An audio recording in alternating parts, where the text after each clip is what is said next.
Una vez más, buenos días. Estamos nosotros estudiando en el tiempo de la escuela dominical acerca de la vocación. Lo hemos llamado entre lo sagrado y lo secular, una teología bíblica de nuestra vocación. La palabra vocación, como hemos aprendido, la podemos también cambiar por llamado. Son sinónimos. Entonces el versículo de esta semana también podemos decir que procurad hacer firme vuestro llamado y elección. Porque el Señor esa es la vocación que Él da a aquellos que salva. Nos ha llamado ahora a ser hijos de Dios. Hemos sido apartados para Él. Pero también parte de lo que incluye hablar de la vocación se refiere a cada una de estas esferas en las cuales nosotros nos desenvolvemos. Mayormente la idea que viene a la cabeza es la del trabajo, pero también está la familia, nuestra condición como ciudadanos y como miembros de la iglesia. Y estamos viendo ahora cada una de estas áreas en particular. Y hoy empezamos con la de el trabajo, nuestro llamado a ser trabajadores. Después de que nosotros entonces consideramos el propósito de la vocación, que resumido es servir al prójimo por medio de las buenas obras que Dios ha preparado de antemano para que andemos en ellas, vimos entonces que una pregunta que alguien podría hacer es ¿cómo encuentro mi vocación? Hoy en parte volveré a hablar un poco al respecto, pero nosotros vimos que esa pregunta tenía que reformularse por varias cosas. En primer lugar, porque no hablamos de una única vocación. Entonces hablar cómo encuentro mi vocación es olvidar que hay varias esferas. También de que no podemos hablar de eso como algo que es a futuro. O sea, como ¿cuál será mi llamado? Sino recordar más bien qué es lo que Dios nos ha llamado a hacer en lo que estamos en nuestra condición actual. También consideramos de que las vocaciones cambian. O sea, el Señor en cada etapa de nuestras vidas nos llama a distintas cosas y por tanto no debo hacer esa pregunta como esta es la única vocación de mi vida. No, el Señor te llama en diferentes áreas y incluso en una misma esfera hay distintas relaciones que deben considerarse. Entonces todo eso debe ser parte de... Por supuesto, al final sí hay una consideración de los talentos que el Señor nos ha dado a nosotros. Y eso influye en qué oficio nosotros podamos desempeñar en lo que es la fuerza laboral diaria, pero de nuevo es algo que es dado, más que una pregunta interna que yo tengo que hacerme, o tratar de escuchar o buscar alguna señal que me confirme cuál es mi llamado. No, lo que Dios lo tiene usted haciendo, a eso lo ha llamado, es Él quien lo confirma.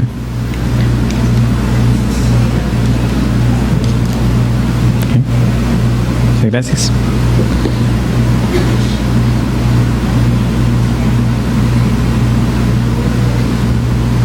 Entonces debemos pensar en esos términos, más que preguntarme qué estoy o qué es lo que voy a hacer en la vida, es qué me ha llamado Dios a hacer. Con respecto al trabajo, hay que reconocer que al final de cuentas, aunque sí, cada persona, el Señor la ha hecho distinta, con diferentes talentos y habilidades, de una manera superficial, tanto un cristiano como un incrédulo pueden trabajar el uno al lado del otro haciendo el mismo trabajo y es exactamente la misma cosa. O sea, el resultado no va a cambiar porque simplemente esto lo hizo un cristiano y esto lo hizo un incrédulo. Es decir, si es un producto del acabado final, o sea, si ambos son, ¿verdad?, personas que están haciendo su trabajo, procurando esa excelencia, la calidad, no va a haber mayor diferencia entre lo que hizo un cristiano o no. Algo que rescatábamos mucho al inicio, ¿verdad? Cuando el Señor me provee a mí para mi sustento diario, realmente no hace diferencia si el que produjo esos alimentos o el que cosechó esas frutas, esas verduras, era un incrédulo. Igual me sostienen a mí, igual me nutren, porque el Señor así los ha provisto para mí. Él trabaja por medio de instrumentos humanos. Pero el trabajo que es hecho en fe tiene un significado distinto que el trabajo que es hecho en incredulidad. La doctrina de la vocación ayuda a los cristianos a ver las labores ordinarias de la vida con sentido. También ayuda a poner al trabajo en perspectiva, porque nosotros sabemos que no somos salvos por obras, que el trabajo que yo haga no me va a salvar, sino que nosotros descansamos en la gracia de Dios, quien, a cambio, Él vuelve las obras que nosotros hacemos para servir y amar al prójimo. Nosotros podemos tener ese entendimiento distinto. Yo estoy en última instancia sirviendo a Dios por medio de lo que Él me tiene haciendo, y eso es lo que le da un sentido a lo que yo hago. Pero de nuevo, como vamos a ver en la manera que muchos lo entienden, esa búsqueda de ese trabajo ideal es más buscando qué es lo que me va a realizar a mí, qué es lo que me va a hacer sentirme completo como persona o para hallar la satisfacción plena en la vida. No, yo hallo sentido en que lo que estoy haciendo es sirviéndole al Señor y que por medio de ello también estoy ayudando a mi prójimo. Yo lo puedo hacer con un entendimiento, una cosmovisión bíblica.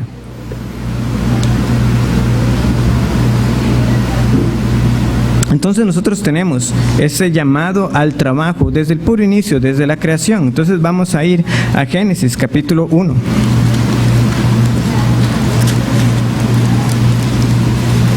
Dios no solamente creó a Adán y a Eva y los dejó a que dedujeran, a que sacaran sus propias conclusiones sobre cuál era su propósito o por qué los había creado, ¿no? El Señor se los reveló. Eso es lo que nosotros leemos en el capítulo 1, versículos 27 y 28.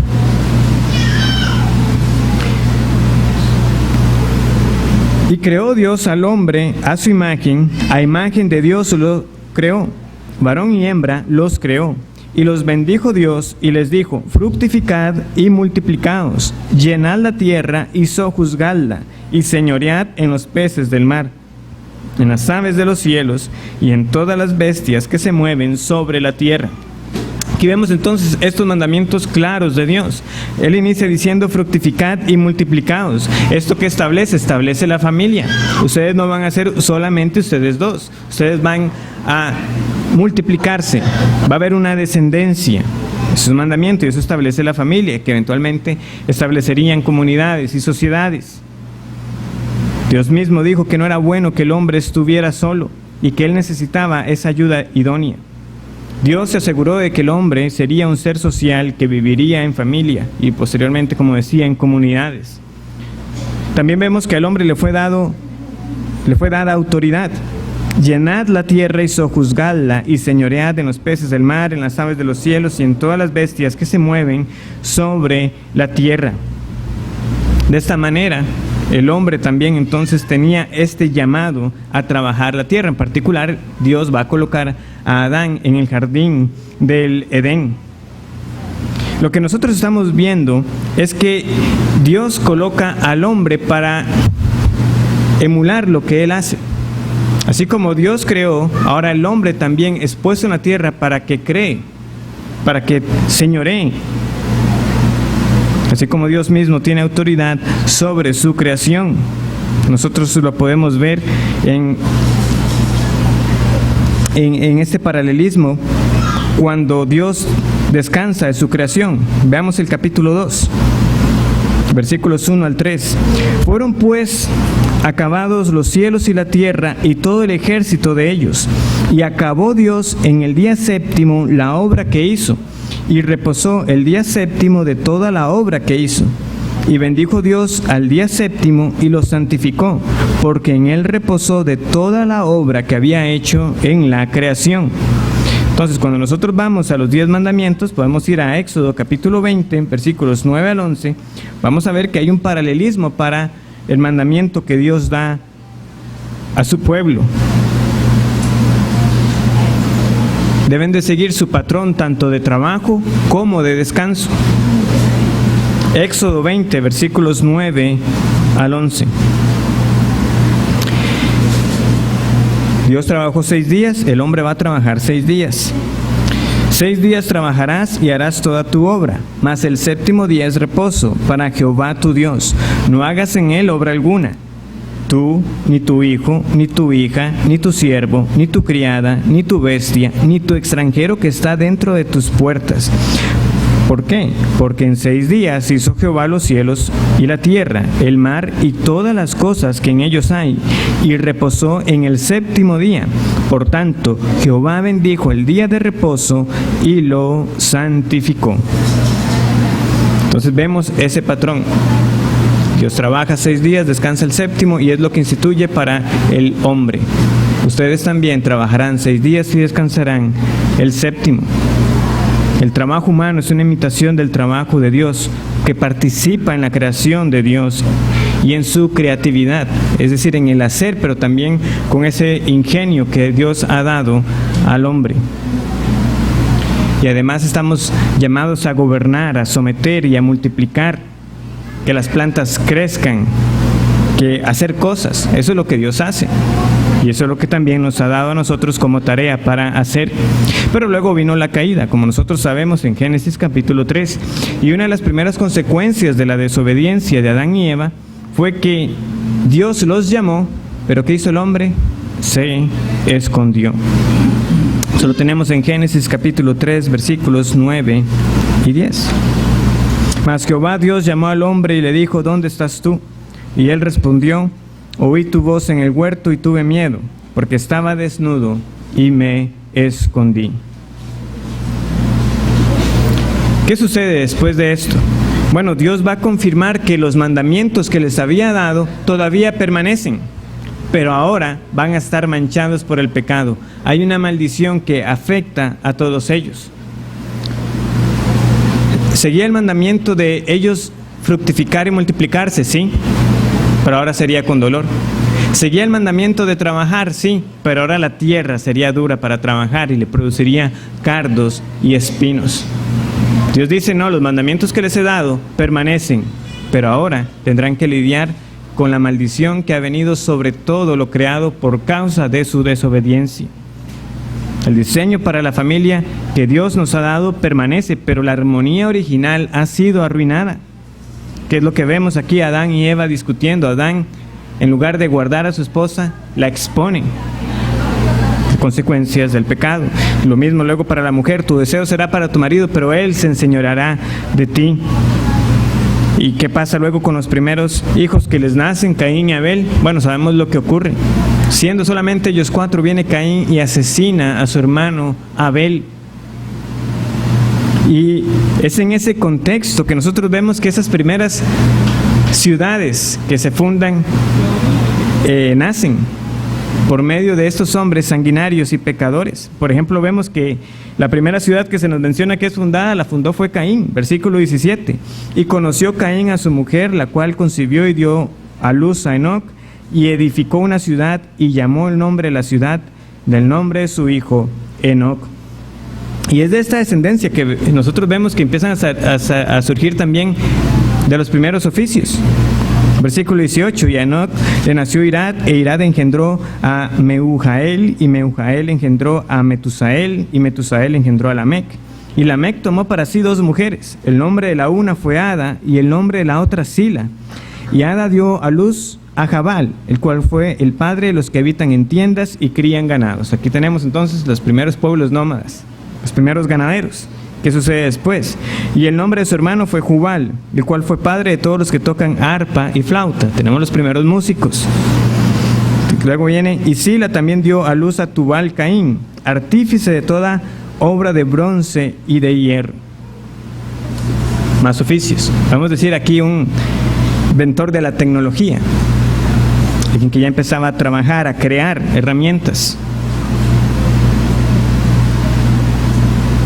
Y así es como nacen. Pero vemos, en medio de este contexto ya dañado por el pecado. Hay que recordar, como hemos insistido, el trabajo en sí es bueno, es agradable a Dios. Él ordenó antes de la caída, pero ahora la tierra produciría para él apenas lo que necesitaba para vivir por medio de un doloroso y duro trabajo. Dice el versículo 17 del capítulo 3, y al hombre dijo: por cuanto obedeciste a la voz de tu mujer y comiste del árbol que te mandé diciendo, no comerás de él, maldita será la tierra por tu causa, con dolor comerás de ella todos los días de tu vida. Espinos y cardos te producirá, y comerás plantas del campo. Con el sudor de tu rostro comerás el pan hasta que vuelvas a la tierra, porque de ella fuiste tomado, pues polvo eres y al polvo volverás. De nuevo, aquí no dice que Dios maldijera el trabajo, maldijo fue la tierra. La tierra es la que está bajo esa maldición. Pero como consecuencia, el trabajo va a ser ahora penoso, duro, arduo. Y todo lo que ya consideramos al inicio, de esas posturas que ven al trabajo de verdad como una esclavitud para el hombre. Y es en medio de todo este contexto que también vino una promesa para esta humanidad caída. Vino la promesa de esa simiente que redimiría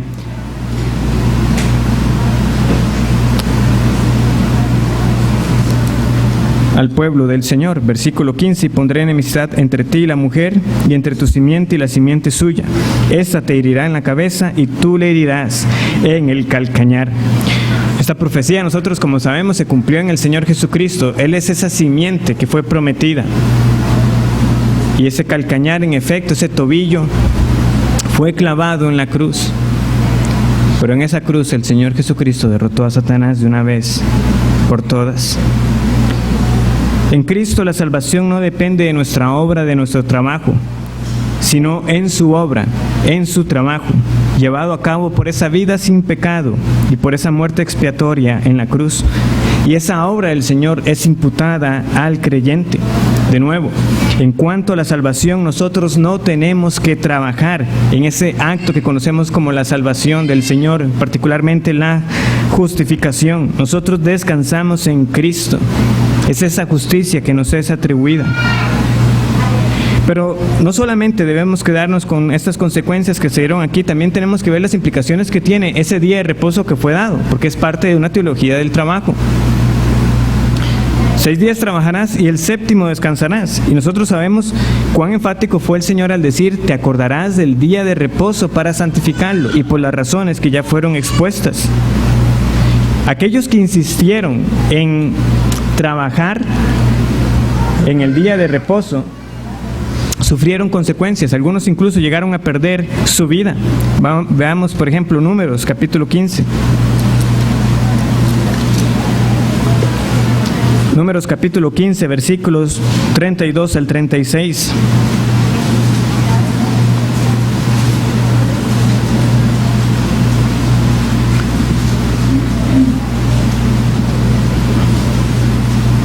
Dice así: estando los hijos de Israel en el desierto, hallaron un hombre que recogía leña en día de reposo. Y los que le hallaron recogiendo leña, lo trajeron a Moisés y a Aarón y a toda la congregación, y lo pusieron en la cárcel, porque no estaba declarado qué se le había de hacer. Y Jehová dijo a Moisés: irremisiblemente muera aquel hombre, apedréelo toda la congregación fuera del campamento. Entonces lo sacó la congregación fuera del campamento, y lo apedrearon y murió, como Jehová mandó a Moisés. También tenemos las palabras que el Señor dijo por medio del profeta Jeremías, en Jeremías capítulo 17, versículos 19 al 27. Leo para ustedes Jeremías 17, del 19 al 27. Así me ha dicho Jehová: ve y ponte a la puerta de los hijos del pueblo, por la cual entran y salen los reyes de Judá, y ponte en todas las puertas de Jerusalén, y diles: oíd la palabra de Jehová, reyes de Judá, y todo Judá y todos los moradores de Jerusalén que entráis por estas puertas. Así ha dicho Jehová: guardaos por vuestra vida de llevar carga en el día de reposo, y de meterla por las puertas de Jerusalén. Ni saquéis carga de vuestras casas en el día de reposo, ni hagáis trabajo alguno, sino santificad el día de reposo, como mandé a vuestros padres. Pero ellos no oyeron, ni inclinaron su oído, sino endurecieron su cerviz para no oír ni recibir corrección.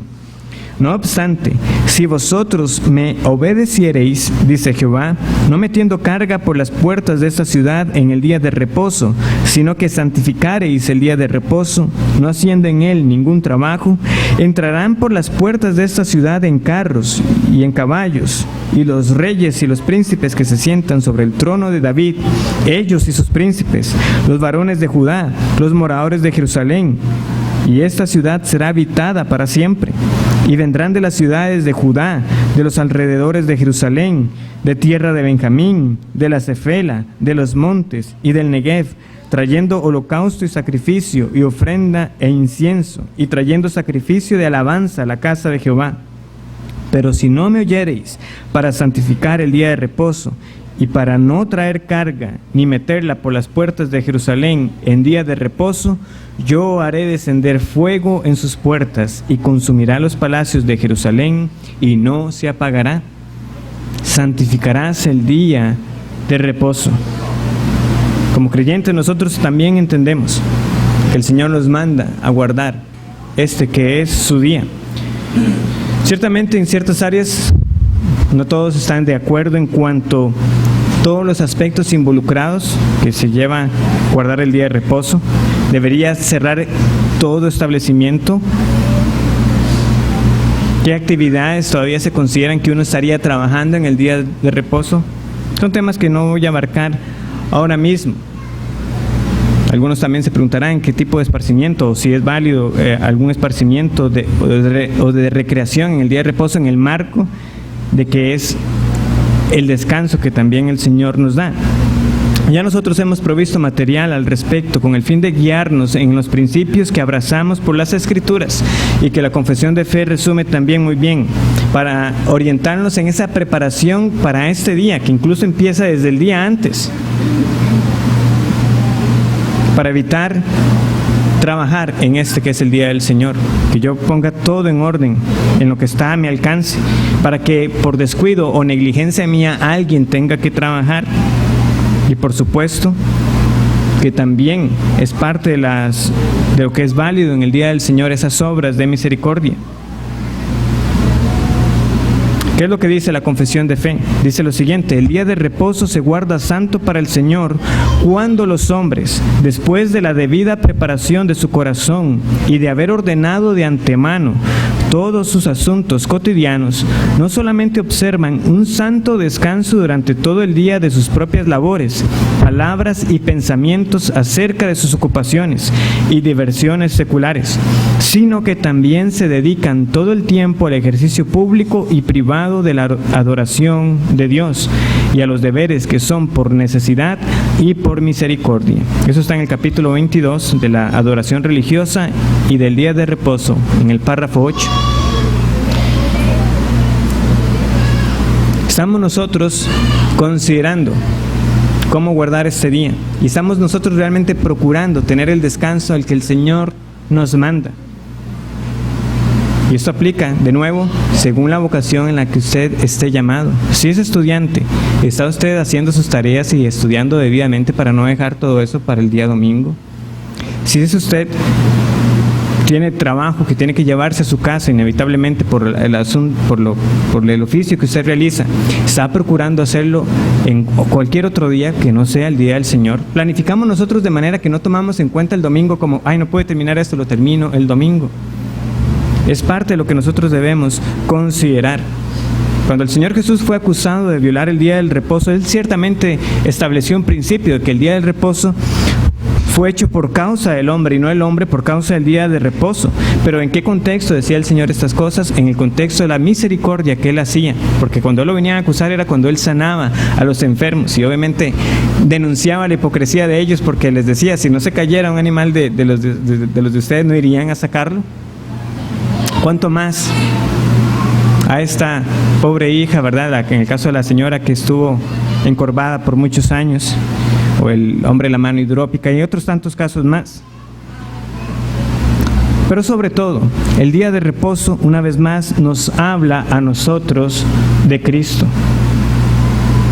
Dios quiere que honremos al Hijo al no trabajar nosotros, como un recordatorio que no somos salvos por nuestras obras, que en Cristo nosotros disfrutamos del reposo.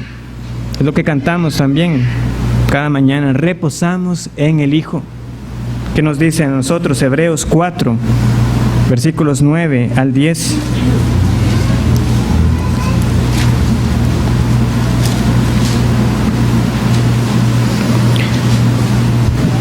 Por tanto, queda un reposo para el pueblo de Dios, porque el que ha entrado en su reposo también ha reposado de sus obras, como Dios de las suyas. Cristo es ese reposo para nosotros. Ahora bien, es cierto que vivimos en días donde esta distinción se ha perdido.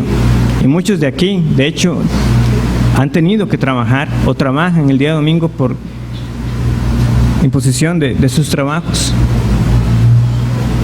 Pero lo que estoy rescatando aquí es, si el Señor nos ha dado a nosotros esa oportunidad de tener ese trabajo que con toda facilidad uno puede dejar el día del Señor para lo que es, debemos hacerlo.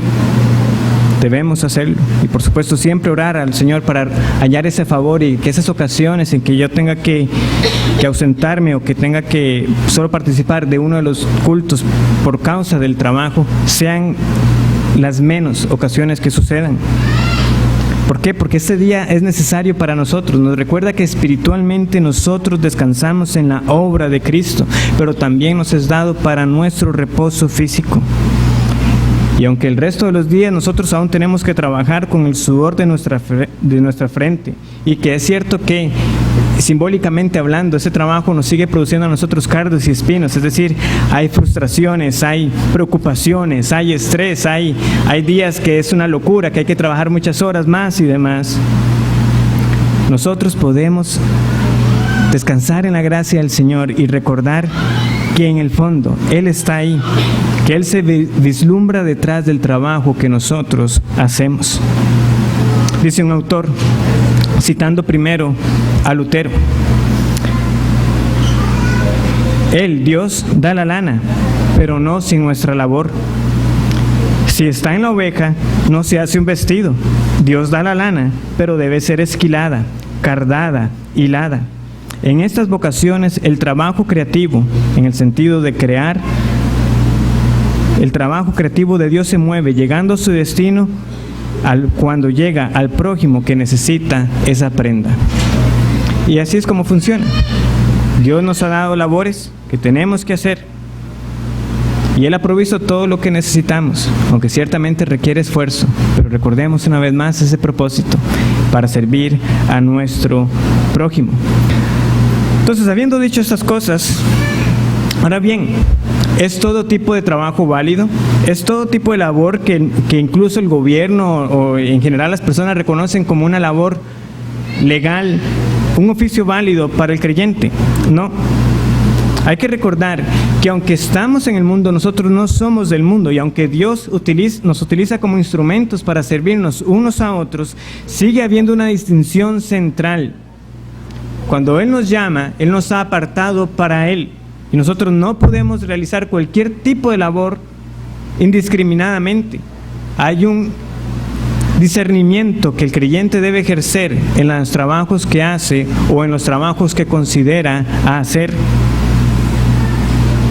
Eso no está ajeno a lo que nosotros debemos considerar, recordando que el pecado ha manchado el trabajo y que por tanto hay oficios que no son válidos. Por poner un ejemplo trivial, o sea, evidente, o sea, alguien que se dedica al tráfico de drogas no está haciendo ninguna labor de misericordia. Lo que él hace no ayuda al prójimo, todo al contrario, ayuda a que muchos sean esclavizados. No puede ser jamás considerado como una vocación digna para un creyente decir que ese es su llamado. Cuando yo recuerdo que eso es lo que el Señor hace a través de mí, servir al prójimo, yo tengo ahí ese principio que me guía en que si lo que yo estoy haciendo realmente es una vocación. Todo trabajo que involucra no amar al prójimo no puede ser considerado. Hay ocupaciones, si es que se les puede llamar así, como las de ser ladrón, estafador, sicario y todo otro tipo de crimen que claramente está fuera de los límites de la vocación. Son intrínsecamente pecaminosos, no muestran amor y servicio. Dios no está en ellos, es el diablo quien está ahí. Incluso algunos trabajos legales tampoco son vocaciones legítimas. Quien se dedica a practicar abortos podrá tener su preparación como médico, pero jamás está realizando una vocación. Dios no lo ha llamado a matar a su prójimo, a ese bebé que está en el vientre. Lo mismo con todos aquellos que están detrás de la producción de la pornografía y todo lo que sustenta ese negocio. desde los que le venden el espacio y los dominios a alguien que ponga un sitio de tal naturaleza, como claramente los que producen el material. Casas de apuestas, clubes nocturnos. Eso no está dentro de las vocaciones que el Señor ha dado legítimamente. Sin duda, hay todo un negocio del entretenimiento que se podría disfrutar en un contexto legítimo. Ese esparcimiento, el hacer pensar a alguien produciendo arte de calidad para el prójimo es válido. Pero sabemos que vivimos en días que eso es lo más escaso, más bien.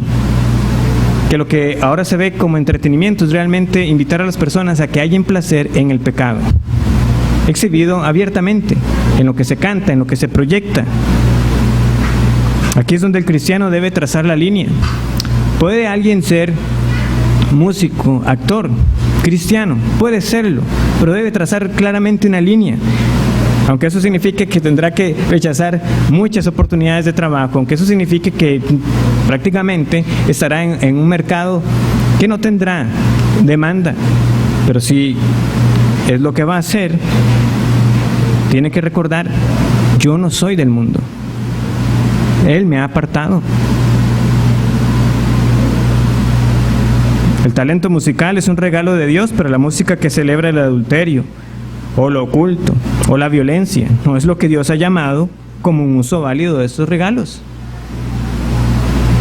Y esos ejemplos que estoy mencionando para alguien que fuera artista, cristiano, son para todos los creyentes. Debemos batallar contra las tentaciones del mundo.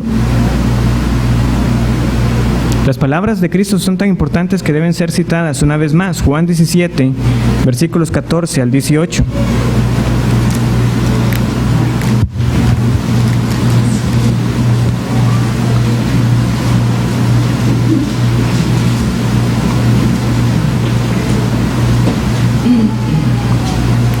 Juan 17, 14 al 18. Yo les he dado tu palabra, y el mundo los aborreció, porque no son del mundo, como tampoco yo soy del mundo. No ruego que los quites del mundo, sino que los guardes del mal. No son del mundo, como tampoco yo soy del mundo. Santifícalos en tu verdad, tu palabra es verdad. Como tú me enviaste al mundo, así yo los he enviado al mundo. El Señor nos ha enviado. Pero tiene que sí haber una gran diferencia, como les decía, no tanto por ese producto final, pero sí en cómo uno vive, en ese lugar de trabajo en el que el Señor nos ha puesto. Yo no voy a participar de las mismas conversaciones, yo no voy a participar de las mismas corrupciones que otros ven ya como naturales. Algunos sí verán natural mentir en el trabajo, robar, utilizar mal los recursos que la empresa me provee, pero el cristiano es diferente. Se ha llamado a ser diferente porque no es del mundo. El Señor le ha comprado para sí. Porque, hermanos, aún vocaciones sí legítimas pueden ser entonces realizadas de manera que yo peque contra Dios y contra mi prójimo. Vivimos en tensión con el mundo caído y no se nos permite eliminar esta tensión. Somos de Cristo, pero Él nos ha enviado al mundo. Él no nos toma de inmediato del mundo. Él no nos manda a retraernos o a excluirnos del mundo. No, nos ha enviado.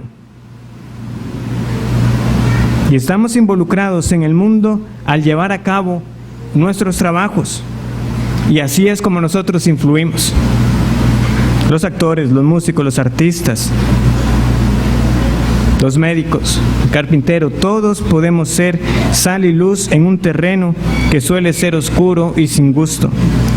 Por eso se necesitan cristianos en las leyes, en la política, en la ciencia, en el periodismo, en la educación, en la academia y en todas las demás profesiones.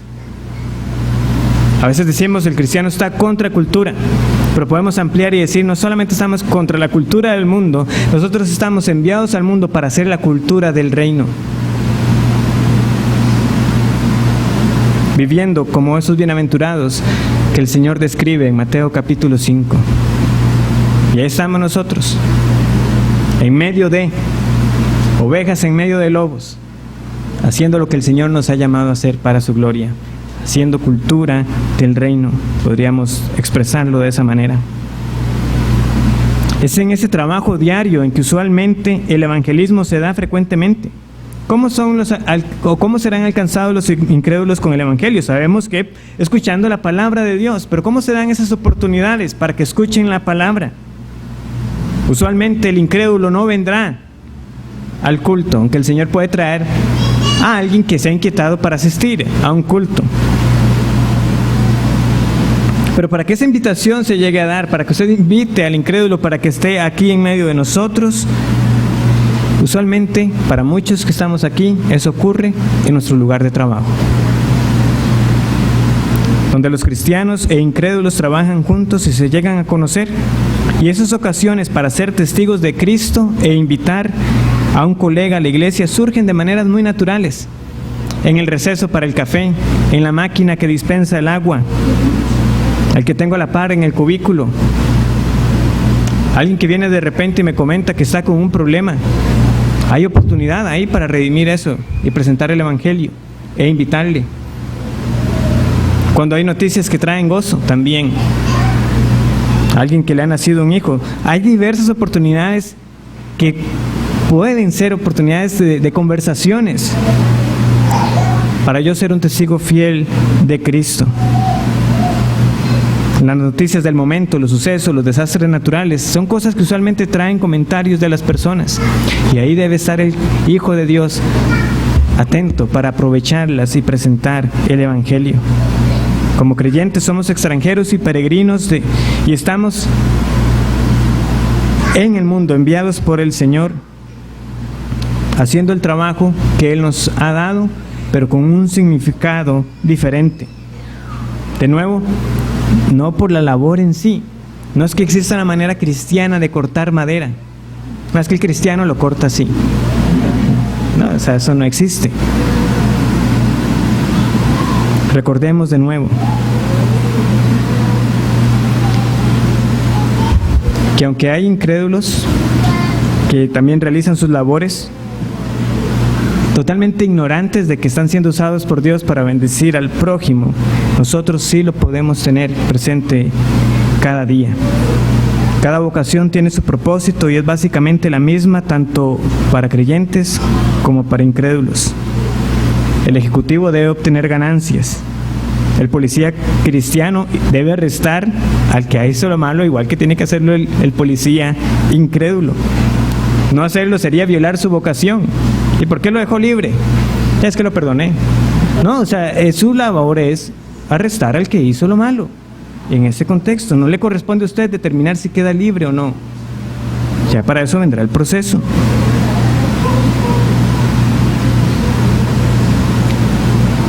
De nuevo, hay religiones y, como vimos, formas de pensamiento que han estado desde antes, incluso del nacimiento de la iglesia, que hablaban de esa distinción entre lo físico y lo espiritual, y que el mundo material era malo, pero nosotros tenemos el testimonio de la Escritura de que todo lo que Dios lo hizo bueno, y lo hizo bueno en gran manera, pero por causa del pecado hubo maldición.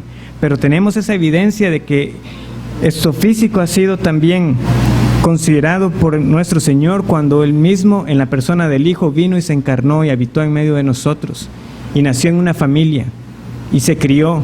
¿Y qué hizo? Fue carpintero. Trabajó con sus manos. Y los discípulos, ¿qué hacían ellos? También tuvieron sus vocaciones. Pescadores, recolector de impuestos. Si vamos a Pablo, era fabricante de tiendas. De nuevo, Pedro, Juan y Jacobo no pescaban muy distinto como tenían que pescar los demás. Ellos igual echaban sus redes, igual tenían que enfrentar lo que era un día que podían pasar la noche y no pescar nada. Sin duda, quizás en el caso de Mateo uno puede pensar de que la manera de él recolectar impuestos ya luego no sería como lo hacían los demás publicanos, ¿verdad? Que usualmente sí sacaban más dinero a las personas del que debían cobrar, y que quizás como Zaqueo igualmente devolvió a todos aquellos a quienes había defraudado. Pedro, Jacobo y Juan en efecto dejaron de ser pescadores cuando el Señor les dijo: que los iba a hacer pescadores de hombres. Pero ¿qué nosotros tenemos de ejemplo cuando el Señor Jesús murió? ¿Qué hicieron ellos? Volvieron a su oficio, volvieron a pescar.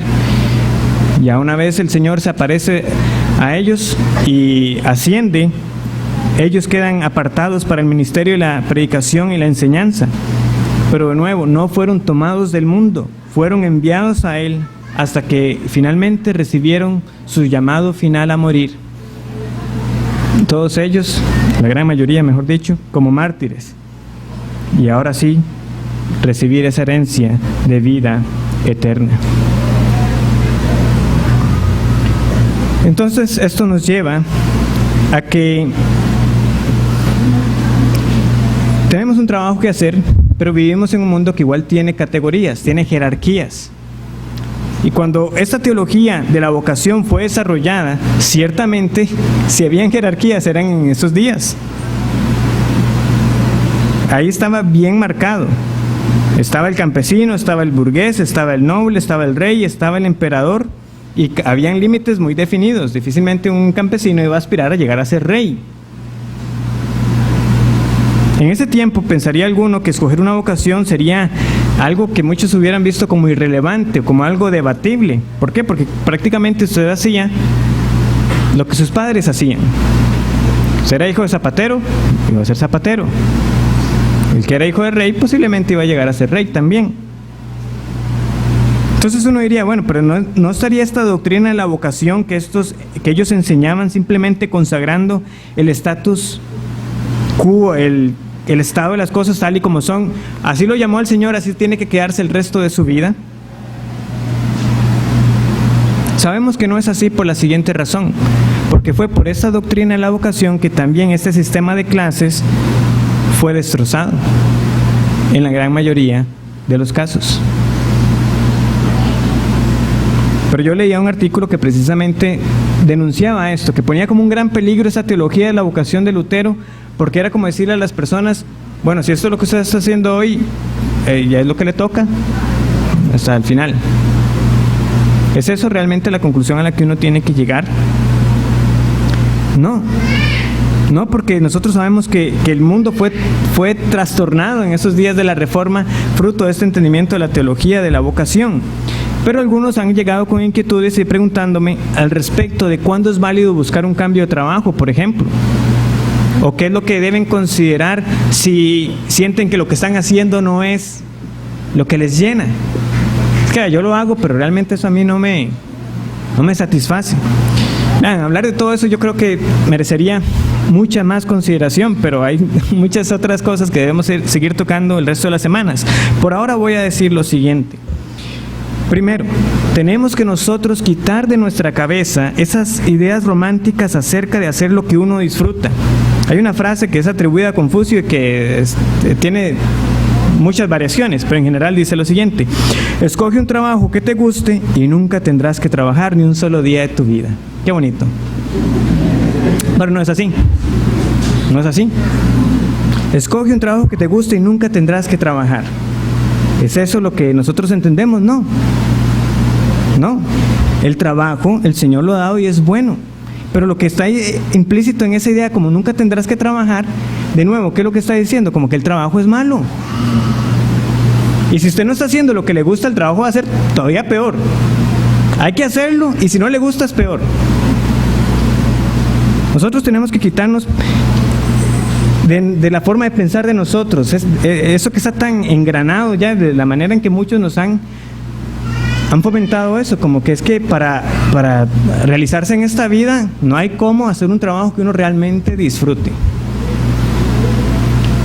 Debemos tener en cuenta lo siguiente: no existe el trabajo perfecto.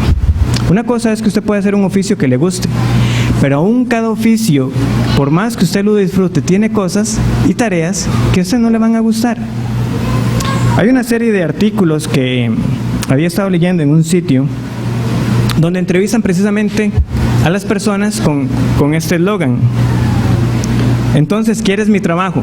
Y al principio entrevistaban muchos oficios que podrían sonar como el sueño de toda persona, ¿verdad? Como, uy, el que trabaja en eso sí debe ser feliz.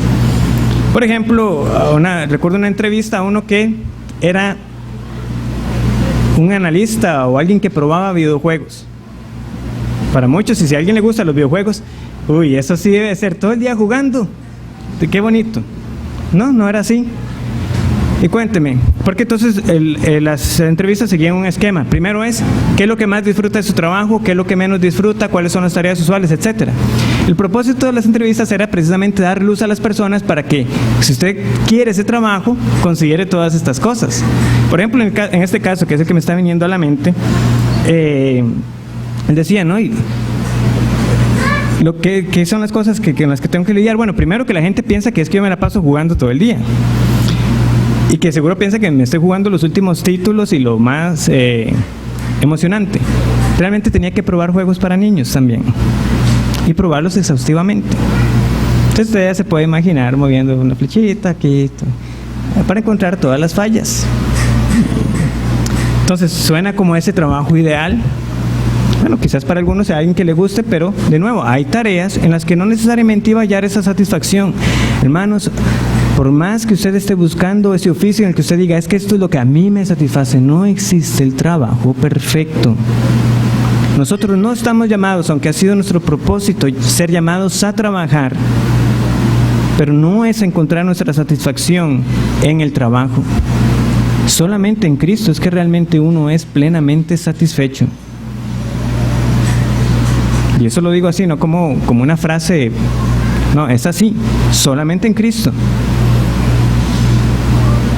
También tienes que considerar las motivaciones. ¿Qué le está moviendo a usted a buscar otro trabajo? ¿Es el dinero? ¿Es una supuesta posición? Ya también lo he mencionado varias veces. A Dios le preocupa poco, nada, por decirlo mejor, ese asunto de clases y de posiciones. Él simplemente te llama a hacer lo que quiere que hagas. Para aquellos que han estado más en el mundo de los recursos humanos y todo lo que conlleva contratar y retener personal, hace un tiempo estuve en una charla en la que explicaban que el efecto de aumentarle el salario a alguien tiene un tiempo muy, muy, muy corto. No me acuerdo si eran 4 o hasta 8 meses como máximo. O sea, que incluso no piense usted que es que no, si yo tuviera ese trabajo y yo estuviera ganando tanto. No. Hay quienes se van igualmente. Y quienes están en recursos humanos lo saben muy bien. Hay ciertas poblaciones que son todavía de mucho más riesgo, que a veces se van ni necesariamente porque les estén dando ni el doble del salario, a veces se van hasta por el mismo monto. Se van simplemente por circunstancias, me queda más cerca, ahí están mis amigos. Razones que uno dice, pero ¿por qué se van por esas cosas? ¿Qué es lo que estás considerando a la hora de? ¿Es válido buscar? ¿Es válido cambiar? Sí. Nadie está diciendo que la doctrina de la vocación esté diciendo que lo que usted esté haciendo, eso es lo que ya le corresponde por el resto de su vida, o que estemos diciendo que no podemos interferir en circunstancias que realmente deben ser cambiadas. Estoy diciendo yo que aquellos niños que son explotados trabajando en plantaciones de cacao, de chicle, está bien, eso es lo que el Señor los ha llamado a hacer. No estoy diciendo jamás esas cosas. Hay que cambiar, hay que luchar por ciertos cambios, eso está bien, es válido. Pero en general y en nuestro contexto en el que el Señor nos ha puesto, se trata más de un asunto de contentamiento. ¿Estás contento con lo que el Señor te ha dado y con el trabajo que estás haciendo? Y si por razones que consideras apropiadas debes buscar ese cambio de trabajo para mejor proveer para su familia, o por circunstancias que le están atentando contra su testimonio cristiano, es que en ese trabajo ya me están poniendo una cerca, me están diciendo o haces esto que yo sé que es contrario a la voluntad de Dios, o simplemente ya no trabaja más con nosotros. Bueno, está bien, yo me voy, el Señor proveerá para mí. Y con todo que ya no tenemos ese sistema de clases tan marcado, siguen habiendo jerarquías, siguen habiendo jefes, siguen habiendo subalternos, siguen habiendo organigramas que se tienen que realizar en las empresas. Pero nosotros al final recordamos, y bueno, ya el tiempo se me ha acabado, continuaremos la otra semana, como a los amos en Efesios les es recordado, que Dios no hace acepción de personas. Quiero terminar con esta cita de Amy Carmichael, una misionera en la India. ¿Qué trabajo hace usted? Cualquiera que sea, el Señor, el Rey, ya lo ha hecho antes y usted habita con Él para hacer su trabajo. ¿Es su trabajo proteger, consolar y fortalecer? 1 Tesalonicenses 2:7 dice: antes fuimos tiernos entre vosotros, como la nodriza que cuida con ternura a sus propios hijos. E Isaías 66 nos dice: como aquel a quien consuela su madre, así os consolaré yo a vosotros, y en Jerusalén tomaréis consuelo. ¿Trabaja usted cosiendo? Dios el Señor hizo ropas de pieles para el hombre y su mujer, y los vistió. ¿Trabaja usted en la cocina encendiendo fuegos por la mañana temprano, preparando comida para otros? Cuando iba amaneciendo se presentó Jesús en la playa, mas los discípulos no sabían que era Jesús. Al descender a tierra, vieron brasas puestas y un pez encima de ellas, y pan. Les dijo Jesús: venid, comed. Eso está en Juan 21. ¿Trabaja usted en la enfermería, vendando heridas? Él sanó a los quebrantados de corazón y vendó sus heridas.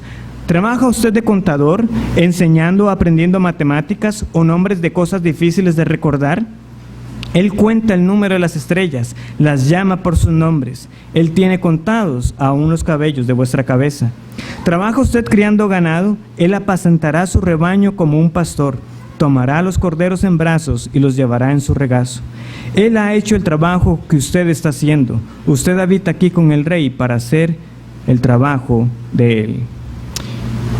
Señor les bendiga. Si tienen preguntas, me las pueden hacer llegar. Muchas gracias.